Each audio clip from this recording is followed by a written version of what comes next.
अम्बेडकर जी के चरणों में नमन करते हुए बाबा साहब डॉक्टर अम्बेडकर जी की 132वीं जन्म जयंती आज हमारे युवा साथी लोग मना रहे हैं। अध्यक्ष विनोद कुमार जी, महामंत्री विरज मोहन जी, उपाध्यक्ष बॉबी जी, सचिव अमित कुमार जी, कोषाध्यक्ष अजय कुमार जी, आप सभी साथियों को बहुत बहुत धन्यवाद। मंच पे हमारे देवेंद्र केसरी साहब, एसपी मौर्य साहब, हमारे संरक्षक जी समिति के सम्मानित मंच, उपस्थित सभी उपासक भाइयों को, उपासिका बहनों को, सभी को मेरा सादर नमो बुद्धाय जय भीम। साथियों, बाबा साहब डॉक्टर अम्बेडकर जी की जयंती केवल भारत में ही नहीं मनाई जाती है, बल्कि दुनिया के कोने कोने में मनाई जाती है। अनेक और भी महापुरुष पैदा हुए हैं, उनकी जयंती या तो सरकार मनाती है या सरकार में बैठे हुए लोग मनाते हैं। लेकिन बाबा साहब डॉक्टर अम्बेडकर एक ऐसे महापुरुष हैं जिनकी जन्म जयंती सरकार और सरकार के लोग नहीं मनाते, बल्कि पूरी दुनिया के लोग, समाज के लोग बाबा साहब की जयंती मनाते हैं। बाबा साहब एक ऐसे महापुरुष हैं। मैं एक बात से अपनी बात शुरू करने के लिए आप लोगों के बीच में जा रहा हूं। हमारे देवेंद्र केसरी साहब ने बाबा साहब की बहुत सारी बातें विस्तार से आप लोगों ने बताई, और वैसे भी जब जयंती समारोह होता है तो मेरे हिसाब से लोग भाषण सुनने के मूड में नहीं होते। उनका मूड होता है कि जो हमारा सांस्कृतिक कार्यक्रम होता है तो उसके माध्यम से कविताएं सुनना, गीत सुनना, ऐसा मूड बना के बैठे होते हैं। लेकिन आयोजक साथी जब हम लोगों की ड्यूटी लगा देते हैं तो कुछ ना कुछ तो बोलना ही पड़ता है। मैं एक बात आप लोगों से कहना चाहता हूं, अपनी बात शुरू करना चाहता हूं कि हम अपने महापुरुषों की जन्म जयंती या महापरिनिर्वाण दिवस क्यों मनाते हैं? आज से 2600 वर्ष पहले बुद्ध का जन्म हुआ। आज से 600 वर्ष पहले संत रविदास, संत कबीर साहब का जन्म हुआ। महात्मा ज्योतिराव फुले जी का, बाबा साहब का भी 132 वर्ष पहले जन्म हुआ। जिनके खून से हम पैदा हैं, जिनका खून हमारे शरीर में है,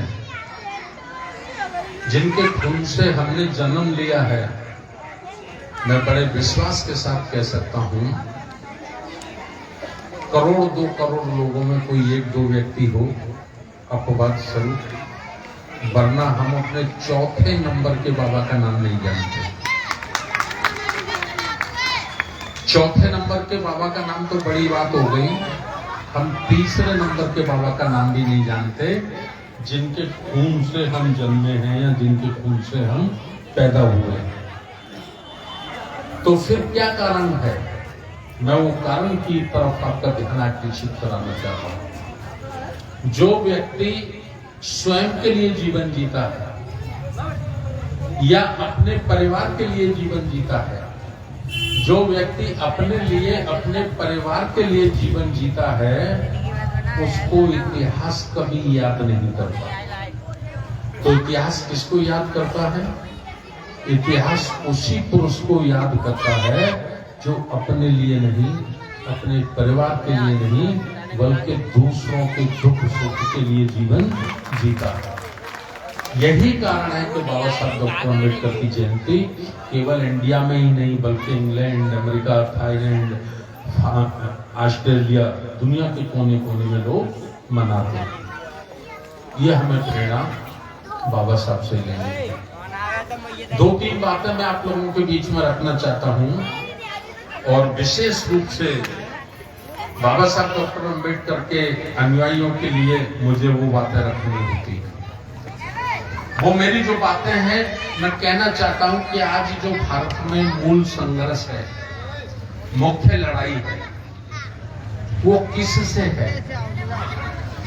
बाबा साहब डॉक्टर अम्बेडकर जी का जो संघर्ष था वो किससे था और आज किससे है? आप लोगों के समझ में आएगा कि भाई हमारी तो राजनीतिक लड़ाई है। बहुत जल्दी हमारा दिमाग जो काम करता है वो ये काम करता है कि हमारी कांग्रेस से लड़ाई है या बीजेपी से लड़ाई है या दूसरी पार्टियों से लड़ाई है। इस तरह से हम बहुत जल्दी सोचते हैं, लेकिन मुख्य लड़ाई हमारी किससे है, मुख्य संघर्ष किससे है, ये उस ओर हम लोग कभी चिंतन और अध्ययन नहीं करते। हमारी मुख्य लड़ाई जो इस भारत में है वो दो विचारधारा की है, दो संस्कृतियों की लड़ाई है। एक संस्कृति है जिसको हम श्रमण संस्कृति कहते हैं, अर्थात बुद्ध का धम्म मानवतावादी संस्कृति, और जिसका नया नाम है अम्बेडकरवादी विचारधारा। और एक संस्कृति है जिसको हम प्राचीन काल में कहते थे ब्राह्मणवादी संस्कृति, और अभी हम उसको कहते हैं मनुवादी संस्कृति, मनुवादी व्यवस्था। ये दो संस्कृतियों का झगड़ा है। झगड़ा किस बात का है? जो मनुवादी संस्कृति है, जिसके खिलाफ बाबा साहब ने अपने जीवन के 45 वर्ष लगाए, जिसके विरुद्ध बाबा साहब ने संघर्ष किया, वो मनुवादी जो व्यवस्था है, मनुवादी जो संस्कृति है, वो वर्ण व्यवस्था बनाए रखना चाहती है, जातिवाद बनाए रखना चाहती है, अंधविश्वास पाखंड बनाए रखना चाहती है। और अम्बेडकरवादी जो संस्कृति है, अम्बेडकरवादी जो विचारधारा है, वो जातिवाद खत्म करना चाहती है, वो वर्ण व्यवस्था खत्म करना चाहती है, वो अंधविश्वास को खत्म करना चाहती है, वो मानवता लाना चाहती है, विज्ञान लाना चाहती है, यानी अंधेरे से उजाले में लाना चाहती है। तो आज हम लोगों को ये देखना, मैं ज्यादा समय आपका नहीं लूंगा, हमारे देश में एक नारा बहुत बड़े पैमाने पे गूंज रहा है, और वो जो नारा गूंज रहा है और बड़ी ताकत से उसमें लोग लगे, और वो नारा है हिंदू राष्ट्र। हिंदू राष्ट्र बनाएंगे, हिंदू राष्ट्र बनाएंगे, हिंदू राष्ट्र बनाएंगे। तो भाई मैं एक सवाल पूछता हूं, देश का राष्ट्रपति कौन है? हमारी व्यवस्था से हमारे अनुसार वो आदिवासी हो सकता है, लेकिन जो हिंदू राष्ट्र बनाने की बात कह रहे हैं उनके हिसाब से तो वो हिंदू है।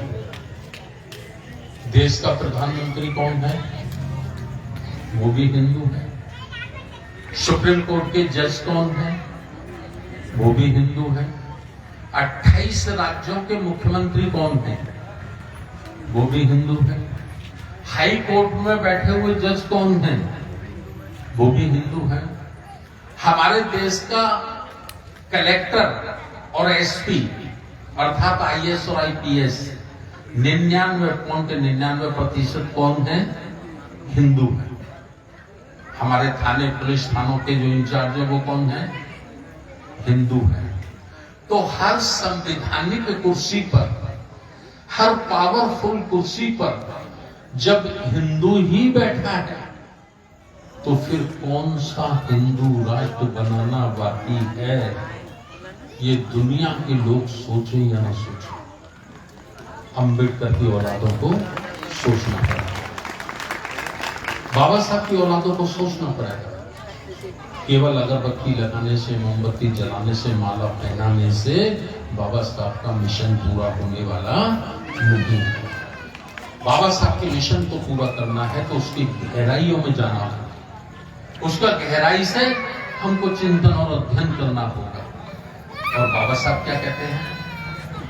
बाबा साहब ने अपने जीवन में क्या कहा? बाबा साहब ने अपने जीवन में कहा कि अपना सब कुछ लुटा कर भी, अपना सब कुछ मिटाकर भी कभी भी इस देश को हिंदू राष्ट्र मत बनने देगा। बाबा साहब ने ये कहा। हिंदू राष्ट्र का अर्थ है, उसका मतलब है कि दोबारा से ब्राह्मण संस्कृति का राष्ट्र स्थापित करना, दोबारा से मनुस्मृति को लागू करना। तो साथियों ये बहुत बुरा होगा। अगर हिंदू राष्ट्र बनता है तो ये हमारे लिए एक कलंक होगा। इसके लिए हमें साथियों काम करने की जरूरत है। बाबा साहब डॉक्टर अंबेडकर जी ने 18 मार्च, विनोद जी 10-15 मिनट बोल लूं, कोई बात तो नहीं।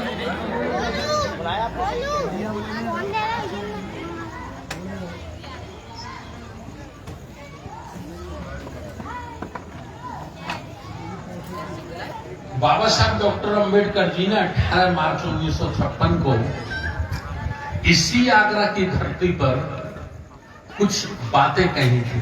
बातें तो बहुत सारी कही थी, लेकिन मैं उनकी 2-3 बातें आपको याद दिला देना चाहता हूं। बाबा साहब डॉक्टर अंबेडकर जी ने कहा था, बेशुमार मुश्किलों का मुकाबला करके, बड़ी मुसीबतों से मैं इस कारवां को इस मंजिल तक लाया हूं। मैं चाहता हूं कि ये कारवां और आगे तक जाए। हे मेरे अनुयायियों, यदि आगे ना ले जा सको तो कम से कम पीछे भी मत जाने देना। ये बात बाबा साहब ने कब कही? इसी आगरा की सरजमीन पर आज से 66 वर्ष पहले। 66 वर्ष पहले बाबा साहब ने ये कहा। क्या हमने कभी बैठकर कमरे में बंद कर हॉल में मीटिंग बुला के हमारे समाज के पढ़े लिखे बुद्धिजीवियों ने कभी इस पे चिंतन किया कि भाई बाबा साहब ये जो कहकर गए थे इसका मतलब क्या है? तो सबसे पहले हमें ये देखना, ये अध्ययन करना है कि वो कारवां क्या था जिसको बाबा साहब लाए। कोई रैली थी, कोई जुलूस था, आखिर वो कारवां था क्या जिसको बेशुमार मुसीबतों का मुकाबला करके बाबा साहब लाए? और वो कारवां आगे तक जाना चाहिए तो कहां तक जाना चाहिए? बाबा साहब उसे कहां तक ले जाना चाहते थे, ये हमें अध्ययन करना चाहिए। और बाबा साहब को क्या आशंका थी कि उनको ये कहना पड़ा बहुत दुखी होकर, बड़े दुखी मन उनसे, कि यदि आगे न ले जा सको तो कम से कम पीछे भी मत जाने देना। मैंने इसका गहराई से चिंतन किया। बाबा साहब जो कारवां लाए, बड़ी मुश्किलों से उसको हम 3 भागों में बांट के उस पर चिंतन करते हैं। सबसे पहला है 26 जनवरी 1950 को जो संविधान भारत में लागू हुआ, उस दिन हम क्या कहते हैं? गणतंत्र दिवस। गणतंत्र दिवस कहते ना। गण माने क्या होता है? गण माने गिनती। अभी 13 मई को होगी गणना, मतगणना, समझ गए? गण माने गिनती, यानी गिनती का दिवस। कभी सोचा हमने कि ये गिनती से क्या मतलब है, गढ़ से क्या मतलब है? तो पहला काम बाबा साहब डॉक्टर अम्बेडकर इस संविधान में हमको देके गए कि इस देश के शेड्यूल कास्ट, इस देश के शेड्यूल ट्राइब, इस देश के ओबीसी जाति के लोग, जिनको मान्यवर काशीराम साहब ने बहुजन समाज कहा है, जिनकी आबादी लगभग भारत में 100 करोड़ से ज्यादा है, इस समाज की कभी गिनती नहीं होती थी। कुत्ते बिल्ली की गिनती होती थी, पशु जानवरों की गिनती होती थी, चीते कितने हैं, शेर कितने हैं, हिरण कितने हैं, इनकी गिनती होती थी। लेकिन इस देश के मूल निवासी बहुजन समाज के 100 करोड़ लोगों की गिनती नहीं होती थी। 26 जनवरी 1950 को ये संविधान जो लागू हुआ, उसमें बाबा साहब डॉक्टर अंबेडकर ने हमें इस देश का नागरिक घोषित किया, इस देश का वोटर मतदाता घोषित किया और इस देश में हमारी गिनती होना शुरू हुई। ये बाबा साहब हमको देके गए।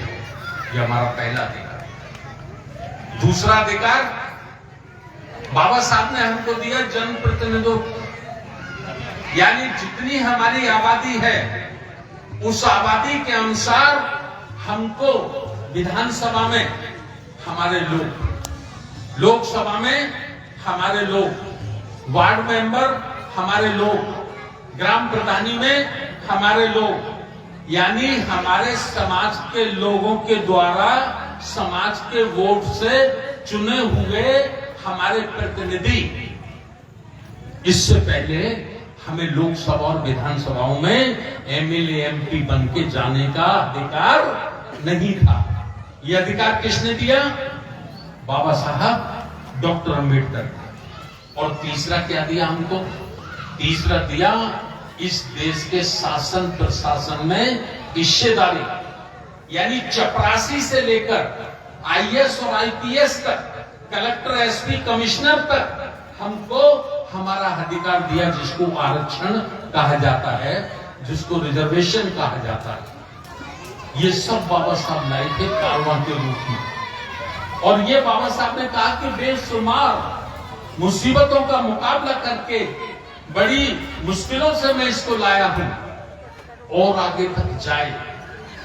आज जरूरत है, हम बाबा साहब की जयंती मना रहे हैं तो हमारे पढ़े लिखे युवाओं की ये सोचने की आगे कहां तक चाहते थे बाबा साहब।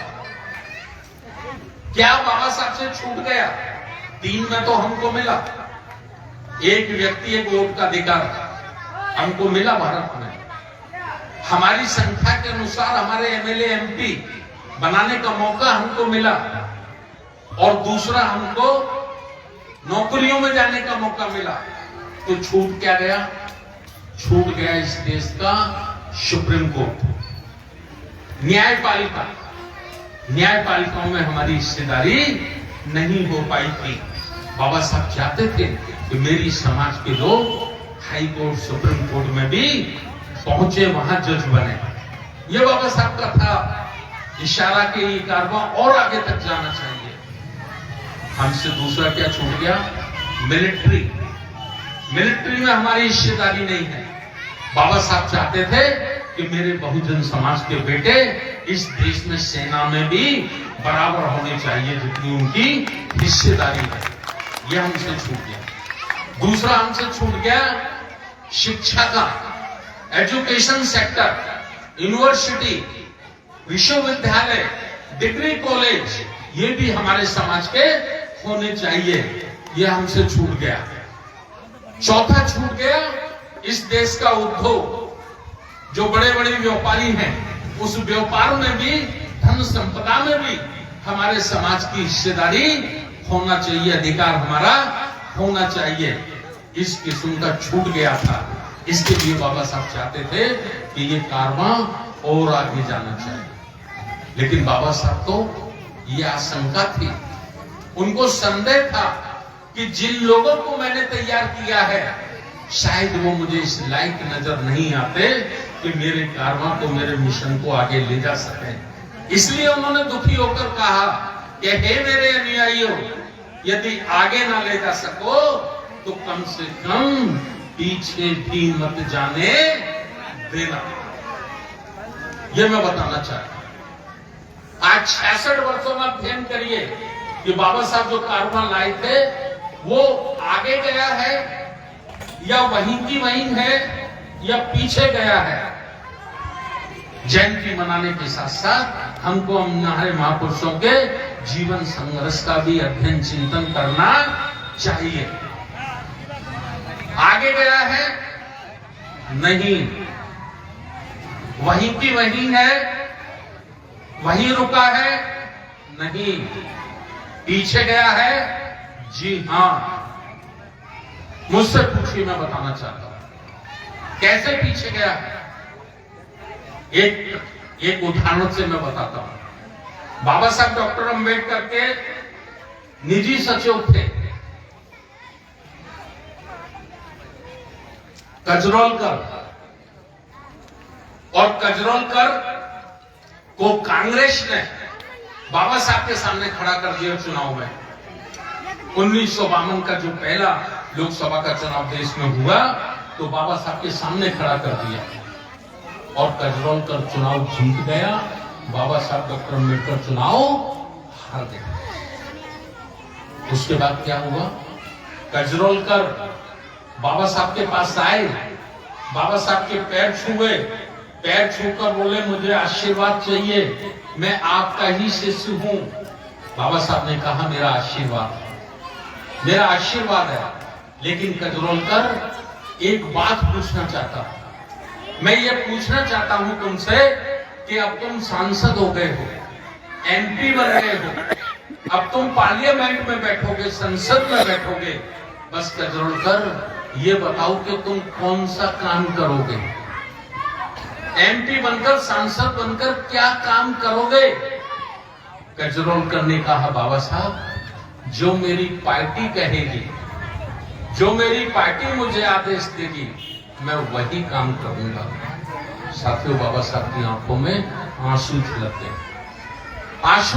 बाबा साहब को बड़ा दुख हुआ कि आदमी हमारा है, सीट हमारी आरक्षित है, लेकिन काम ये हमारा नहीं करेगा, ये काम अपने मालिकों का करेगा, अपनी पार्टी का काम करेगा। इसलिए तो लोकतंत्र में जो वोट का अधिकार बाबा साहब हमको दिलाए वो कमजोर पड़ गया। आज वही दिशा पूरे देश में, सरकारी नौकरियों में धीरे धीरे हमारी संख्या कम होती जा रही है। ऊपर से लेटरल सिस्टम आ गया है। अब आपको आईएएस बनने का मौका नहीं मिलेगा, लेटरल सिस्टम लेंगे, ऊपर से ही आईएएस बना लेंगे, और नीचे से संबदा बाबू क्लर्क चपरासी बनने का भी मौका खत्म। मैं कहना चाहता हूं, अगर यही व्यवस्था रही तो अगले 20 वर्षों में कलेक्टर एसपी तो छोड़ो, आपको बाबू और चपरासी भी कहीं नजर आने वाले नहीं है।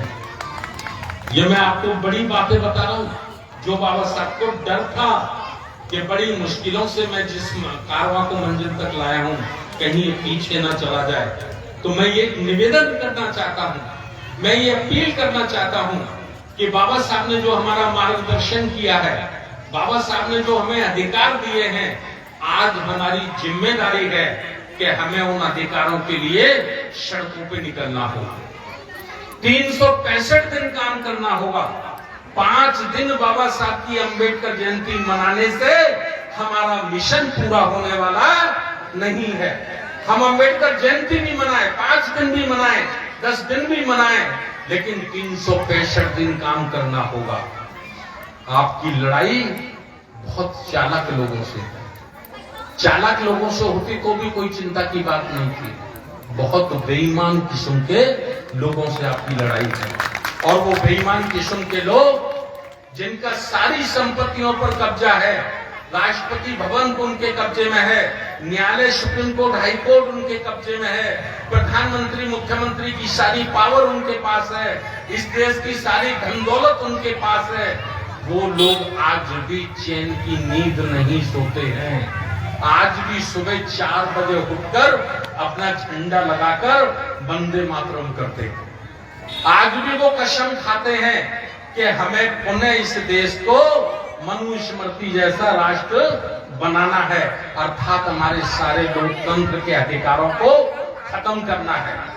और जो समाज नंगा भूखा है, लुटा पिटा है, जिसके पास कुछ नहीं है, वो गहरी नींद सोता है, अफीम के नशे में सोता है। तो भाइयों, ये गहरी नींद हमको तोड़नी होगी। देखिए, इतिहास गवाह है, सोती हुई कौमें कभी राजा नहीं बनती, हुक्मरान नहीं बनती। सोती हुई कौमें, मरी हुई कौमें कभी राजा नहीं होती, कभी हुक्मरान नहीं होती। जो कौमें जिंदा होती हैं, जो कौमें जागती हैं, वही राजा होती हैं। उन्हीं का इतिहास लिखा जाता है। तो बाबा साहब डॉक्टर अंबेडकर जी की इस जयंती के मौके पर मैं मंच से भी और अपने युवा साथियों से भी ये अपील करना चाहता हूं कि हमें बाबा साहब के एक एक शब्द का अध्ययन करना होगा और दूसरे लोग नहीं करेंगे, ये बाबा के बेटों को ही करना होगा। उन्हीं के कंधों पे ये जिम्मेदारी है। मैंने तो अपने जीवन में कसम खाई है, जब तक मैं जिंदा हूं, मेरे शरीर में एक बूंद भी खून की है, मैं इस देश को हिंदू राष्ट्र नहीं बनने दूंगा। न ये देश कभी हिंदू राष्ट्र था, ना है और ना कभी बनेगा। हाँ, अगर इसको बनना होगा तो अशोक सम्राट के सपनों का राष्ट्र होगा, ये बुद्ध के सपनों का राष्ट्र होगा, ये साहु फूले अंबेडकर मान्यवर काशीराम के सपनों का राष्ट्र होगा, ये बहुजनों का राष्ट्र होगा, ये कभी हिंदू राष्ट्र नहीं होगा। अगर ऐसा संकल्प हम लोग लेते हैं तो मैं समझता हूं हमें बाबा साहब की लायक औलाद कहने का हक है। और यदि हम ऐसा संकल्प नहीं लेते हैं, ऐसा आंदोलन खड़ा नहीं करते हैं, तो फिर बाबा साहब की हम लायक औलाद नहीं है। औलाद तो है क्योंकि उन्हीं के खून से है, लेकिन लायक औलाद नहीं है। हमारे ये छोटे छोटे नाती बेटे हैं ना, ये जब बड़े होंगे तो हमको कहेंगे कि मेरे दादा परदादा बड़े नालायक थे, मेरा बाबा तो बड़ा लायक था अंबेडकर, जो इतने लोगों से संघर्ष करके मुझे टाई कोट पैंट पहनने का अधिकार दे गया, मुझे कलेक्टर एसपी बनने का अधिकार दे गया, मुझे मंत्री मुख्यमंत्री बनने का अधिकार दे गया। लेकिन मेरा दादा, मेरा बाप बड़ा नालायक निकला, वो मेरे अधिकारों की रक्षा नहीं कर सका।